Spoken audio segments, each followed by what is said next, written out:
I'm going to get started. Can you grab that paper for me? So she's got one. All right.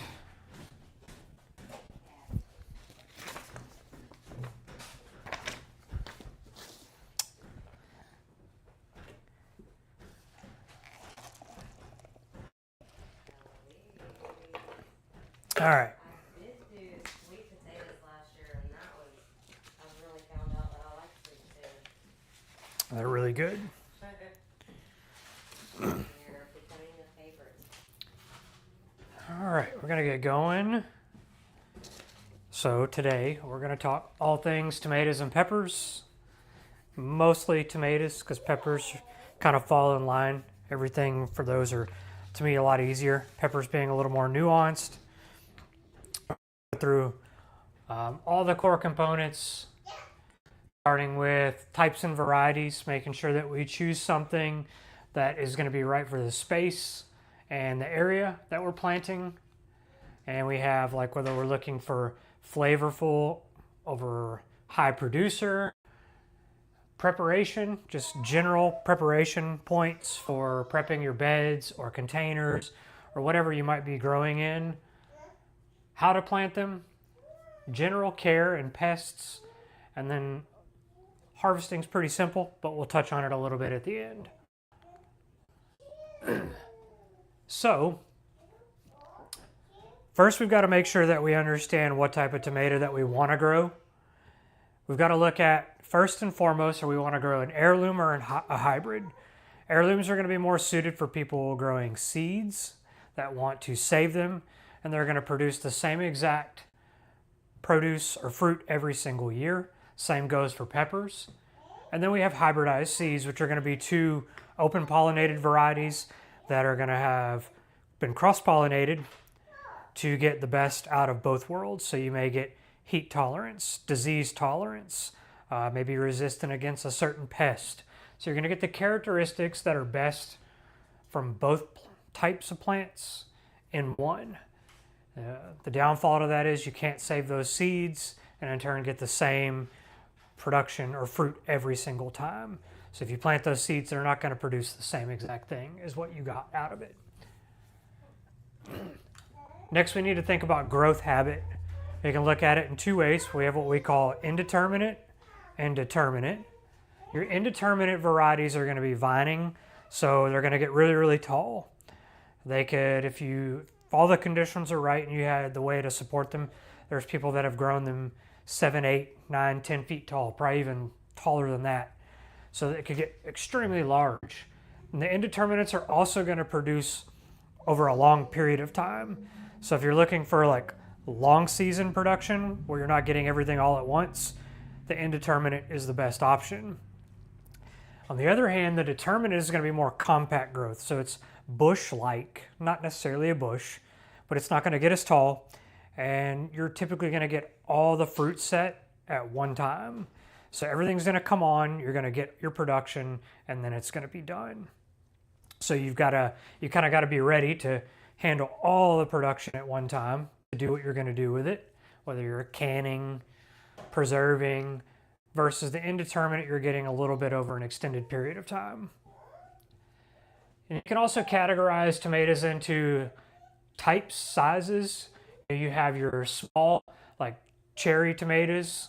You can have grape tomatoes, paste tomatoes like Romas or San Marzanos if you're wanting to make like sauce. You'll also have medium and large. The medium tomato is probably going to be the most common. The Celebrity falls in this category, and they're going to be used for slicing, fresh eating. And then your very large ones like Beef Masters, Cherokee Purples, they could grow up to 1 pound. So they can get really, really big. What do you do with Those are your large ones are slicing tomatoes just like the mediums, but you're just like, for me, like what am I going to do with this one giant tomato? It's kind of like cutting up an onion. I don't always use the whole thing. So it just depends on your preferences and your tastes. When we look at peppers, we still have heirlooms and hybrids. You know, in that world, heirlooms and hybrids to me don't matter as much. Whereas your hybrids on tomatoes, you're going to see a lot lower production on heirlooms than you would on a hybrid. The heirlooms just can't handle the hot, humid conditions and just the environmental factors here as well. There are a couple varieties, like the Cherokee Purple being one that will produce pretty well. I have a friend who likes brandy wine, and he says it's about every other year he'll get a decent crop, sometimes every third year. So he grows a lot of them, but it's not his sole tomato because he knows there's always a chance that it's not going to produce well enough to make it worth his while. Peppers, on the other hand, your heirlooms and hybrids produce pretty well on both ends.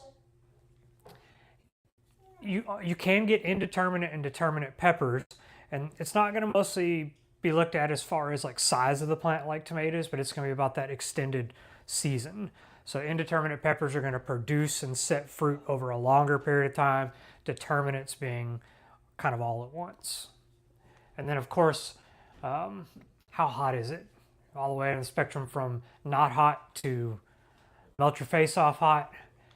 You know, it just depends on what you want. And I will say, from my observation over the years, I find that like on the lower Scoville unit side, so the sweeter peppers, the plants grow quicker, whereas the hotter peppers tend to stay smaller and more compact, and they don't grow as fast.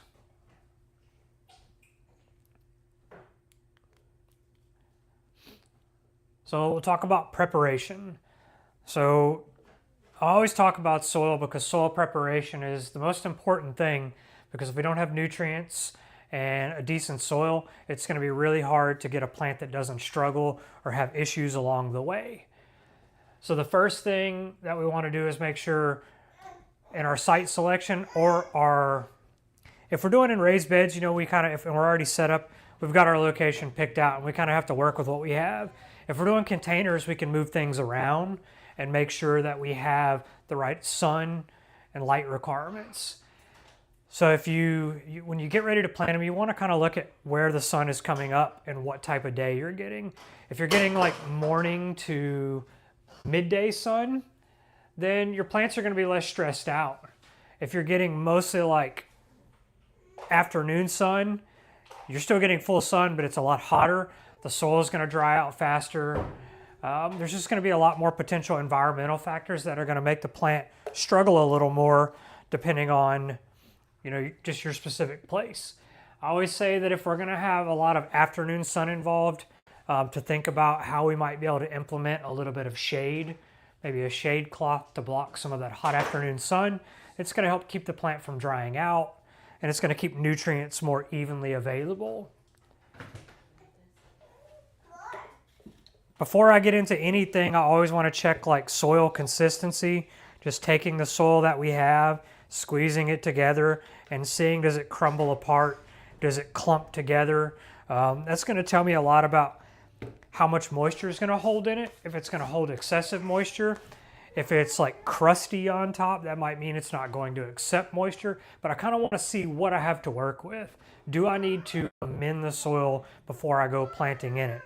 If I have a good crumbly soil, that means I'm probably going to have pretty good drainage, and it's a good starting point. If I've got soil that's clumping together, like our native clay soil, then I'm going to want to add a drainage amendment, maybe some expanded shell, perlite, vermiculite, even some compost in there can help increase the drainage, because we don't want water holding and getting root rot, or if we have too much water happening, it could lead us to some of the problems we'll talk about later on towards the end. In a raised bed, I'm usually going to work about the top 8 to 10 inches of soil, making sure that it's loosened up. If the soil is already nice and loose, then I'm going to focus strictly on adding in compost, because what happens in a raised bed, you know, we start off, we fill our bed most of the way up, and as the soil begins to break down, we get less and less soil in the bed, so we've got to add something back to it. So we'll use compost. Adding that compost in, that's going to give us some nutritional value. It's going to help keep our soil alive and living with microbes. And within that compost layer, I'm typically going to mix in a slow release organic fertilizer, something dry, because I want to make sure that I have long-term feeding, and that working with the compost, and the compost is going to have microorganisms, fungi, and bacteria in it, most likely. That's going to help break down my dry fertilizer, and it's going to allow it to slowly work its way down into the soil through the root zone of the plants after they get established. Lastly, I always want to have some type of mulch layer ready to go. I'll use pine straw. You could use a composted hardwood mulch, and I'll usually apply this after I have gotten my plants put in, and they're at least like 6 to 8 inches tall, because I don't want to bury them in mulch, especially with peppers, because I need those peppers to be planted at the soil level. If I'm using pine straw, I can put this all the way up to the plant and it'll be okay. But if I'm using like hardwood mulch, that's going to be more of like, shredded bark and such. I want to keep that off the stem of the plant. So I'll typically have my layer in there, and I'll make sure that it tapers just a little bit and stays away from the plant so that I'm not holding moisture right up against the stem, because that can lead to the stem rotting. Moving on. So for planting seeds, which I know we've probably already done that, but if we haven't, we're really too late. We've got to plant seeds for spring planting in December and January, because we need 6 to 8 weeks before our potential planting date to have those ready to go in the ground. If we're planting for our fall tomatoes, I always put this in here even though we're talking about spring. We've got to make sure that we're starting our seeds for fall in late May or June so that they are ready for the August planting. I usually like to grow up the ones for fall a little bit bigger, because I have a shorter season, so I want them to be more well established when they go in the ground. Planting is important. Timing is incredibly important. This is the one thing that most people miss. They wait too late and they plant farther into the season, and then that makes them far more susceptible to the most common pests and disease. So for me, timing, my ideal time to put my tomatoes in the ground at the latest is going to be the 3rd or 4th week of February. A lot of people are going to wait till March, mid-March. A long time ago, people would wait all the way to Good Friday, and that's just, you could grow them and they will produce, but you're going to be battling a lot more of these pests and common issues than if you try ahead of time. The plus side of planting early too is if you do have failures and you lose your plants, then you're going to be able to start later and still be able to potentially get some production out of your peppers and tomatoes. Now your peppers will grow uniquely, unlike the tomatoes. You're going to grow them, they're going to get into the hot summer, they're going to get stressed, and they're going to trickle out. They're really hard to keep all the way until fall. Whereas the peppers, you can have the same plant for many, many years. If you can keep it from freezing, then you can just let it keep going, and it's going to start setting blooms and fruit each season much quicker than if you start over.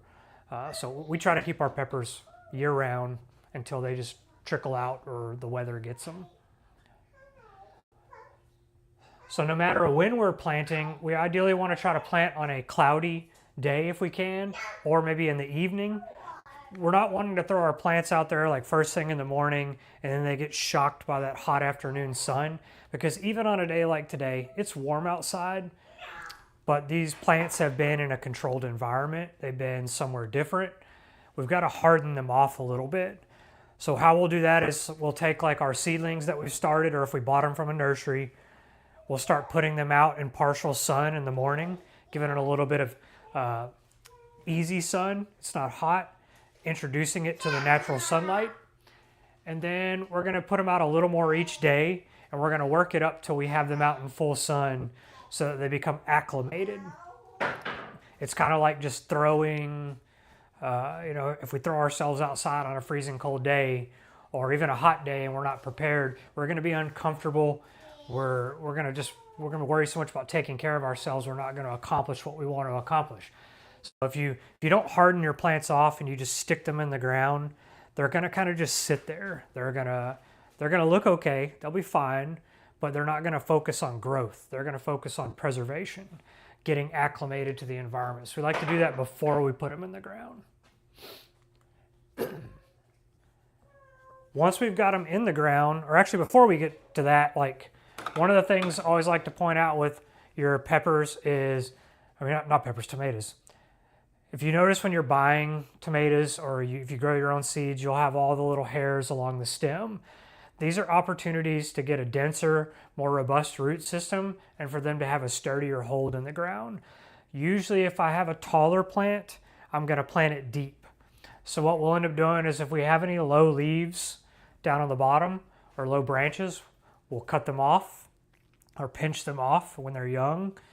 And then we'll plant that plant deep. And those hairs are going to eventually kind of grow into more roots. And it's basically going to strengthen our root system and give this plant a sturdier base because it's going to grow tall and it's going to have a lot of weight on it at some point. So the more robust root system we can have, the potential healthier plant we can have. So you can bury those. There are ways too where if you have a really, really tall plant, you can, see if I can manage to draw this way. You can lay the stem down in the soil like in a little trench and you can bury it. And then you're going to have all those roots and those hairs that are going to be growing.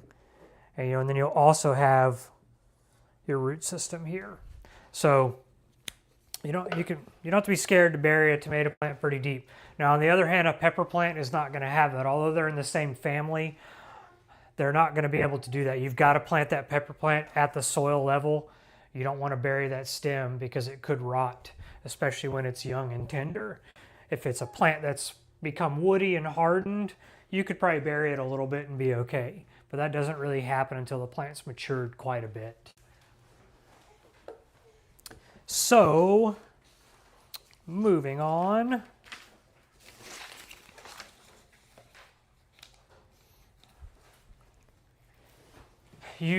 One of the things that you can do when you're planting these new plants out, especially if you're planting early, you've got to have some considerations in how we're going to protect them if we do get more cold weather or we have some kind of elemental issues.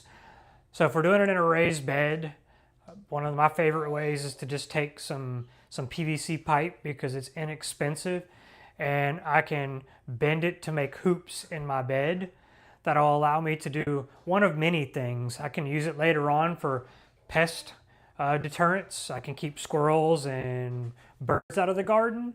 But I can also lay frost cloth over this if we go through a cold event. We did this last year. We planted on February 6th. We got a really hard freeze. We covered them up with a permeable frost cloth over some PVC so that it wasn't touching.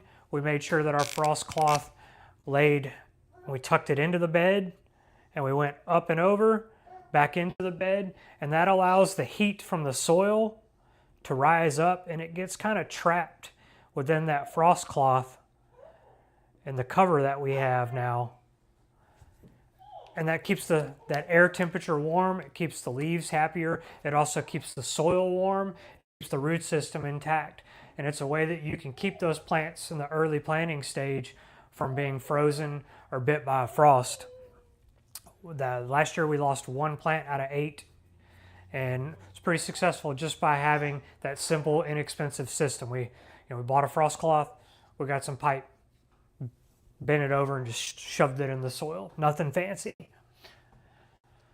And like I said, it'll help us later on. We get to some of the pest issues.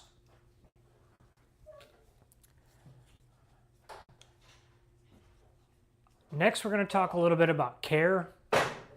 So one of the biggest mistakes that people make in growing tomatoes is how they water. And this is just a common mistake in gardening practices in general. When we get into issues such as disease, they're typically started by watering. Tomatoes don't like wet leaves. Disease favors wet leaves, and it's one of the ways they transfer and move on a plant. So when we water, we want to make sure that we're watering deep. We need to have infrequent watering, so we don't want to be watering every. And it's check the moisture content with our hand. We can stick our fingers into the dirt as far down as we can go and feel the moisture, because oftentimes this top layer will look dry, but when we stick our fingers down there below, it's still holding a lot of moisture. And since we know water moves downward, if it's damp where the bottom of my fingers are, that means there's going to be more moisture farther down as it's working its way down with gravity. And infrequent watering and deep watering is going to allow for a deep root system. What we don't want to happen is we don't want to have, if we're watering and we're watering a little bit every day, and we have this plant here, we're watering a little every day, what's going to happen is the root system is going to grow very, very shallow. And this plant's constantly going to look like it's thirsty. It's going to be wilty because that top layer dries out faster than the lower layers. So watering through the entire bed and having that consistent moisture is going to allow for the roots to train themselves to go deeper down. They'll still have some roots up at the top, but they're not all going to be in one location. That's also going to give that plant more access to nutrition, minerals, fertilizer, than if we had a shallow watering practice. We also want to make sure that we're watering at the soil level. We don't want to be watering overhead, because if the disease starts in the soil, it gets onto the plant, and we're watering overhead, we're splashing those water droplets, which is how these issues transfer throughout plants and onto other plants. We're promoting the conditions that are going to make those more prominent. So typically we'll take a wand, we'll work our way through our pine straw, and we'll just slowly flood the bed, letting it gently fill and saturate evenly. You don't have to move it around, but I just make sure I get it even watering across the whole bed, not necessarily just right around my one plant. Next, we got to talk about supports. So supports, there's a lot of different ways that we can support these plants.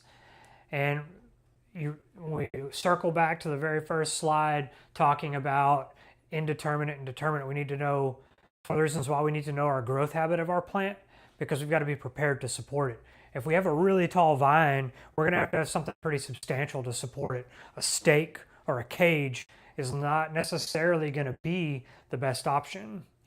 When I did my episode on my podcast about tomatoes the other day, when I was talking to Mr. Lemoyne, he has his own cages out of like concrete wire, like rebar type wire, and he's had to stack two on top of each other at some points for his indeterminate tomatoes to be able to support them enough. So not everybody's prepared to have those kinds of things around. So if you have an indeterminate tomato, you're going to have something to tie it off to.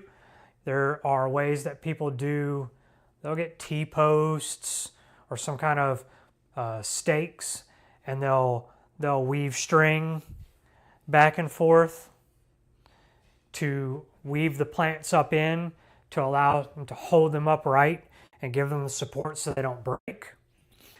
There are where you can clip them to strings and pull them up as the plant gets taller and taller, holding them from the top. Those are great options for like large vining tomatoes. Now, if we're getting into more compact growths, something like a cage and a stake can be sufficient. I like to do both if I'm growing a determinate tomato or a bush type.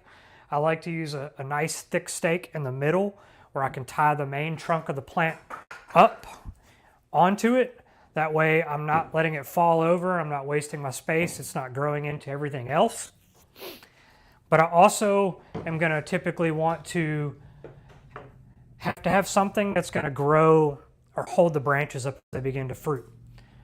This tomato cage is not a tomato cage. This is like a pepper cage. This would be something great for a small compact pepper, jalapeno, bell pepper. It's not going to get real tall, and I need something to help support those branches when they're growing. So small, like 33-inch cages are worthless for tomatoes. You should never use these. You can get into larger cages, and if it's a determinate tomato, a bush like a 54-inch or larger cage could definitely be worth it. One of the things about cages people don't look at is people automatically go to the cheapest support that they can get. This cage, granted it's upside down, I put it down. You know, if I put my body weight on this, I will crush this. And I'm not a big person. And that's okay, but this tomato cage isn't gonna last me but maybe 1-2 seasons, and it's gonna start falling apart. When I look at like plant supports or cage type material, I'm looking at how many rings or layers, and then how many upright supports, because the more I have, the more contact points we have on our cage supports, the stronger it's gonna be. And then you're thinking, oh, well, like the plant's not that heavy. It's not so much about heavy, like how heavy the plant is. It's more about how long is it gonna last. So I get people that buy these every single year.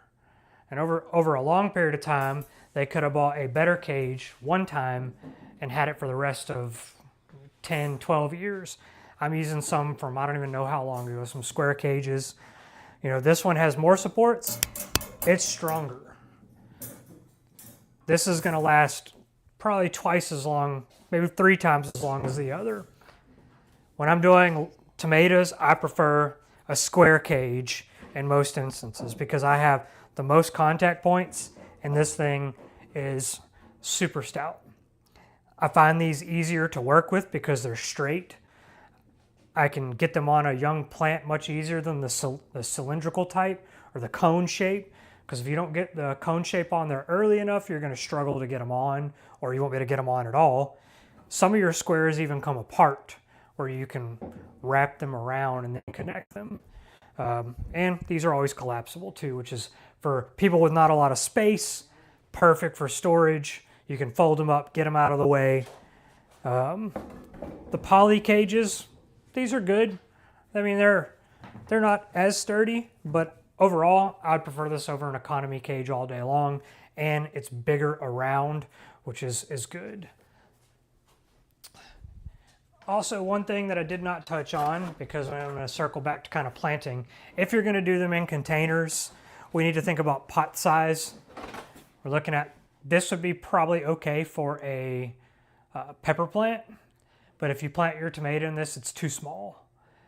We need something more this size at minimum for a tomato, and for one. A lot of people, how many can I plant in here? Just one. These things have big root systems, and you've got to have a lot of support and weight on the bottom, because it's going to become a top heavy plant. If we have a little bitty pot and this plant's growing really, really big, it's going to blow over. It's going to get stressed because there's not enough soil or moisture in there to support it. So you want to make sure that you choose your containers right, and make sure they have drainage in them. Most of your nursery pots, and that's what most people use. You don't need decorative pots, but you want something that's going to handle drainage, and a good nursery pot can be reused over and over again. So next, one thing we need to consider is pruning. So in order to prevent disease, we first talked about water, but we also have to consider how disease starts.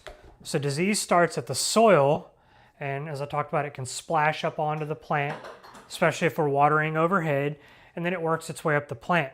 So you can take, when you're dealing with a plant, and you can prune the lower limbs off, because a lot of times the lower limbs aren't producing limbs. Most of the production is up on the upper portions of the plant. So I'll remove these so that when I am watering, I'm taking less chance of moisture getting up onto these bottom leaves, and then when the rain comes, it's spreading disease up the plant. So good pruning practices will help you increase airflow, reduce disease pressure, and it'll also help the plant produce more long term. Weeding, I would say this is a common sense thing, but make sure your beds are weed free. Any kind of weeds or unwanted plants growing, they're going to be competing for water resources against your plant. Mulch is also your friend when it comes to disease prevention, water retention, soil temperature regulation. Pine straw is our favorite for use in the garden. If you're going to use a traditional type mulch, make sure that it's a shredded hardwood mulch, maybe a composted mulch. You want to make sure it's made out of something that is going to break down completely over time. If it's big chunky pieces in your mulch, then what's going to happen is that mulch is trying to decompose as well, and it's going to rob nitrogen away from the soil, and your plants can become stunted.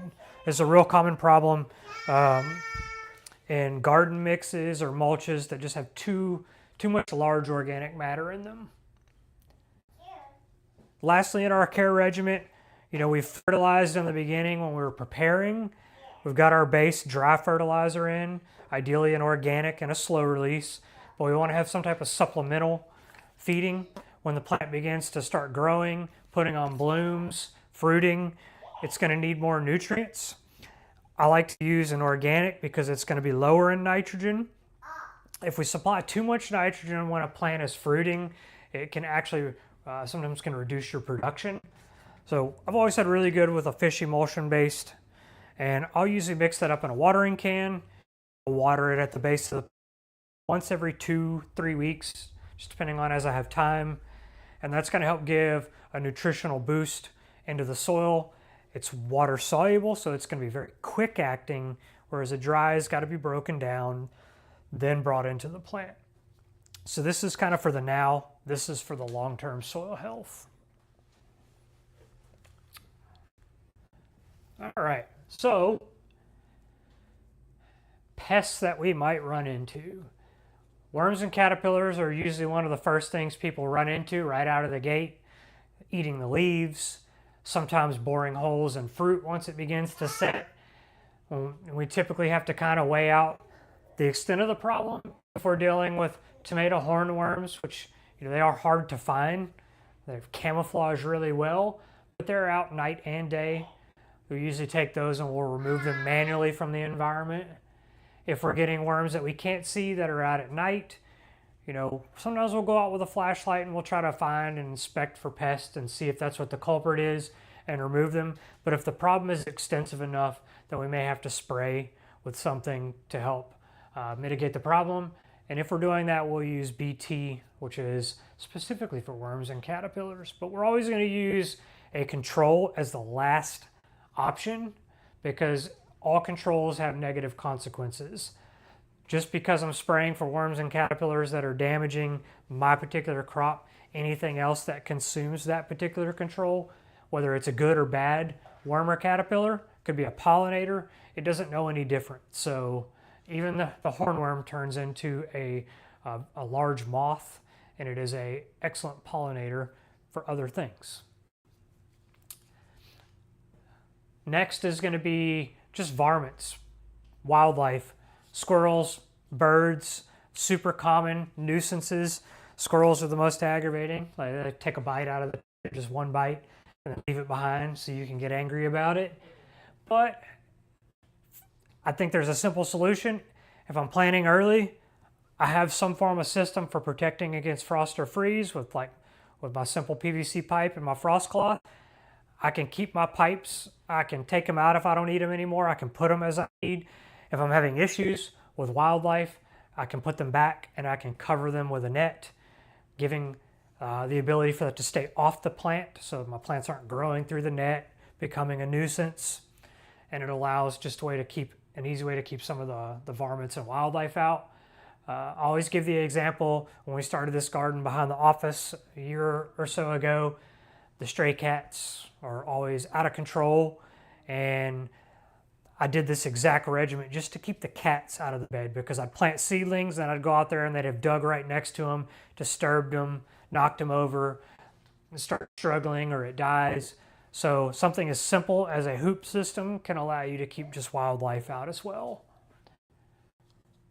Next on the tomato list is going to be stink bugs, the leaf-footed stink bug. The nymphs are the most commonly seen. They look like the beneficial insect, the assassin bug, but they're typically going to be in groups.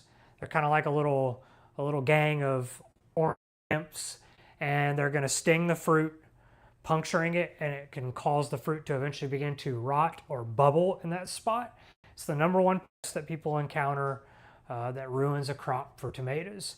Your best defense against stink bugs is going to be early planting. Stink bugs are typically going to come late May into June, depending on the season. They're going to come when it starts getting really, really hot. That's when their life cycle happens.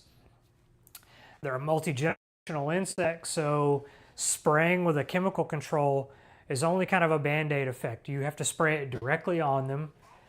Then you're going to be stuck waiting to harvest your fruit because the label says you can't harvest for 3, 4, 5 days to make it safe to consume. And then when they get into the adult phase, they're less easy to see because they're solo by themselves. But the simplest way to control them is to use soapy water. When they're adolescents like this, people have good success spraying them with soapy water out of a spray bottle directly on them. It'll kill them really quickly.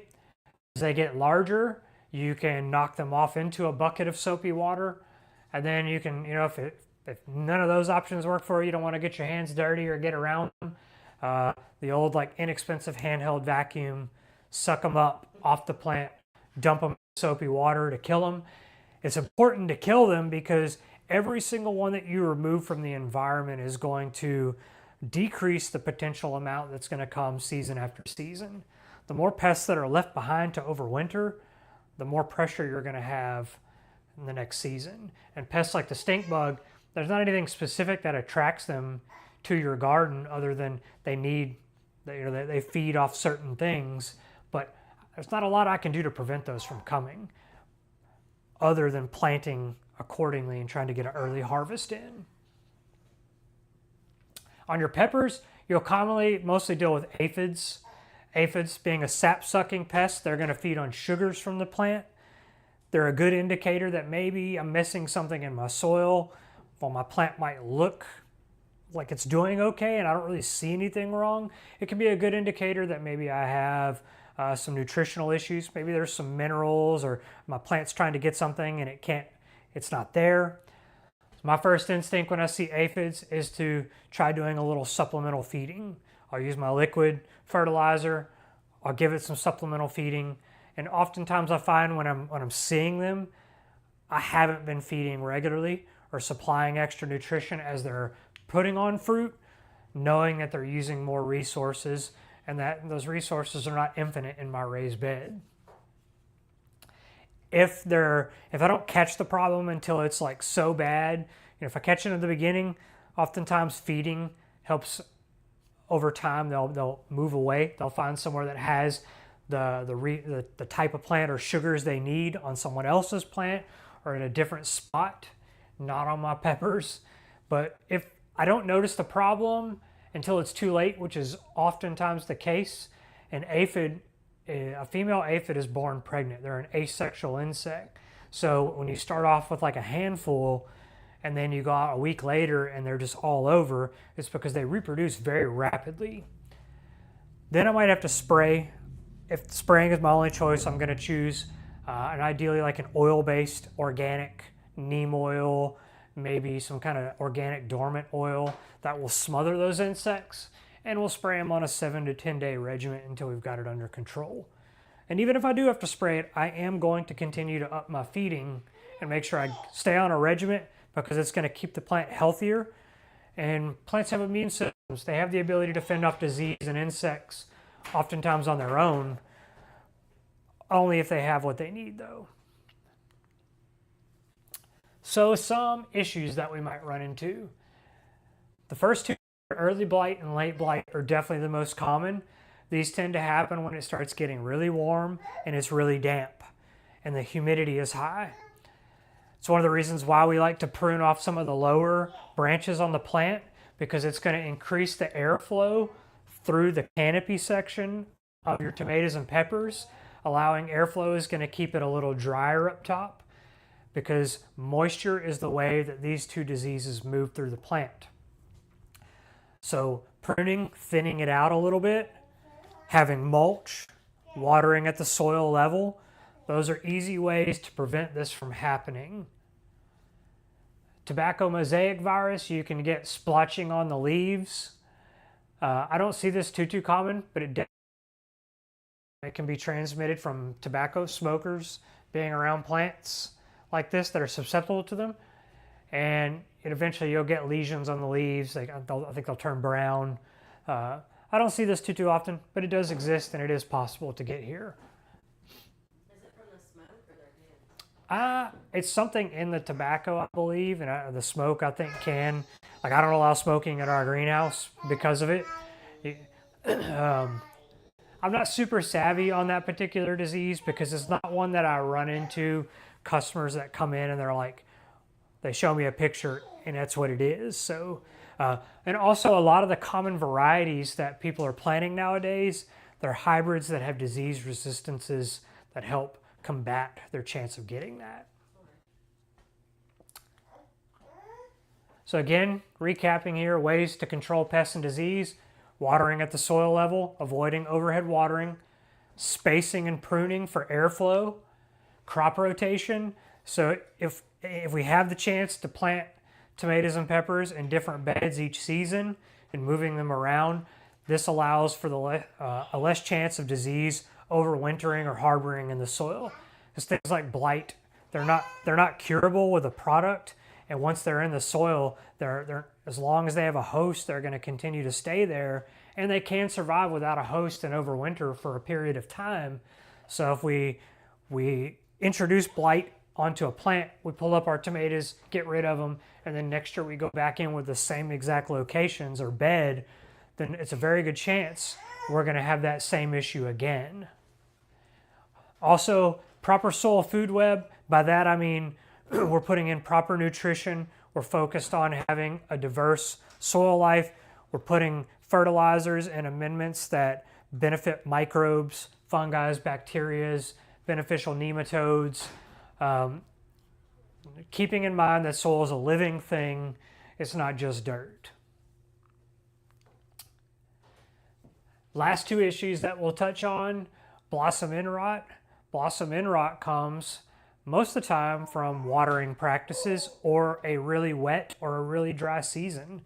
So it's a calcium deficiency within the plant. And then you get the brown lesions on the bottom of the plant and the tomato begins to rot at the bottom. Once you start seeing that, you've got to do something. There's calcium supplementation that you can get to put into the soil or spray the leaves to help introduce it to the plant.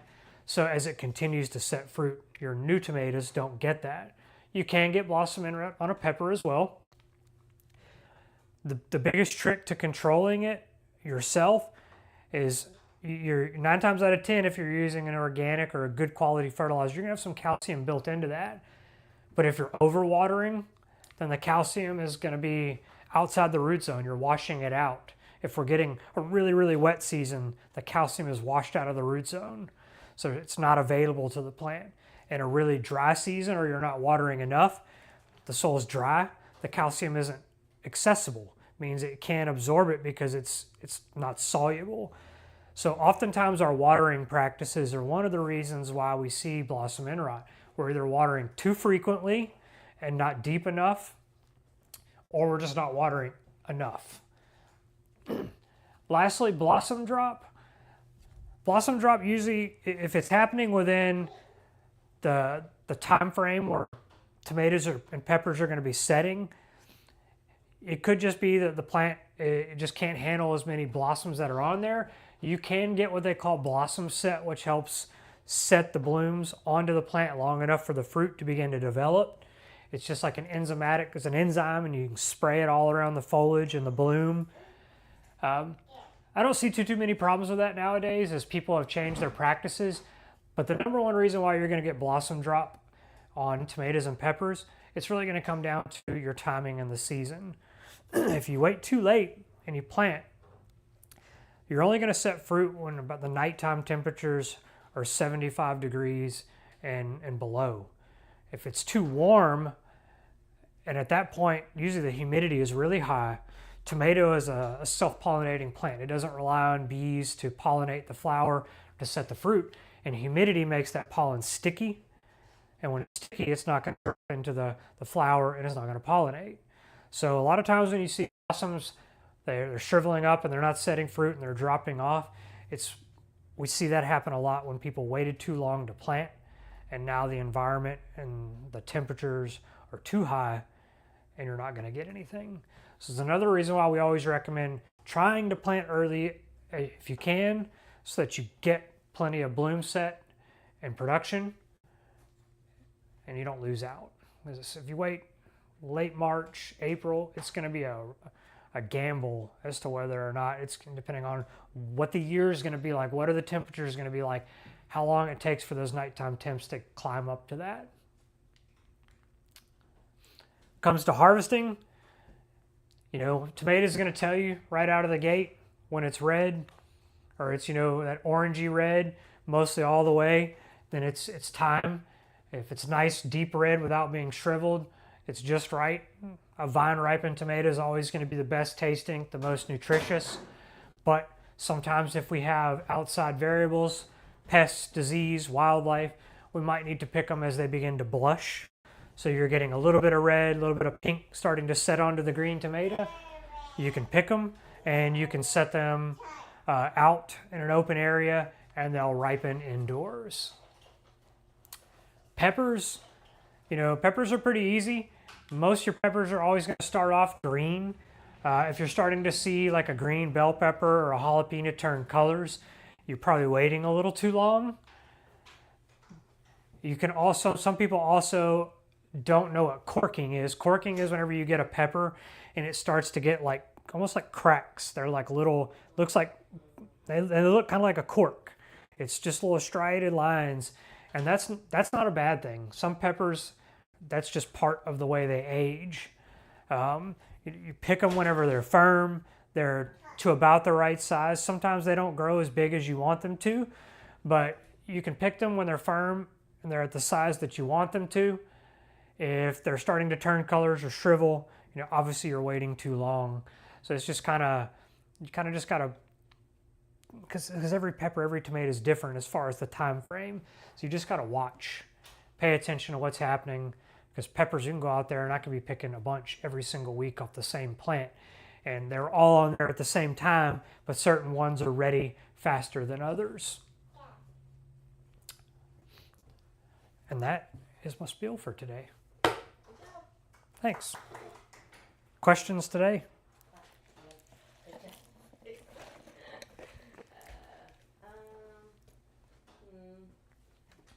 you pretty much nailed it. I guess I have questions about my own personal peppers. I was growing, what are they called? They're hotter than jalapeno.